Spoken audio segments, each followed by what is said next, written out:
पाकिस्तान तहरीक इंसाफ की पंजाब हुकूमत के अवाम दोस्त इक़दामात जारी हैं। सूबाई हुकूमत का माजूर मुलाजमीन को 10,000 माहाना अलाउंस देने का ऐलान।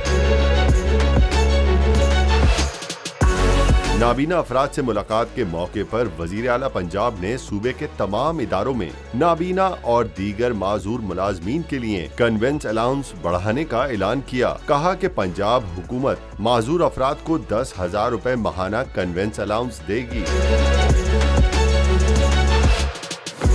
वजीर आला परवेज इलाही का कहना था कि पंजाब के तमाम इदारों में माजूर अफराद के लिए पोस्टों को अपग्रेड करेंगे। माजूर अफराद के लिए 664 खाली असामियों पर फिलफोर भर्ती की जाएगी। पाकिस्तान तहरीक इंसाफ के हिमायत याफ्ता वजीर आला पंजाब का कहना था कि ये सवाब का काम है, इसमें 1 सेकंड की भी ताखीर नहीं होनी चाहिए। अफसोस का मुकाम है कि नून लीग हुकूमत ने माजूर अफराद के मसाइल से पहलू तही की।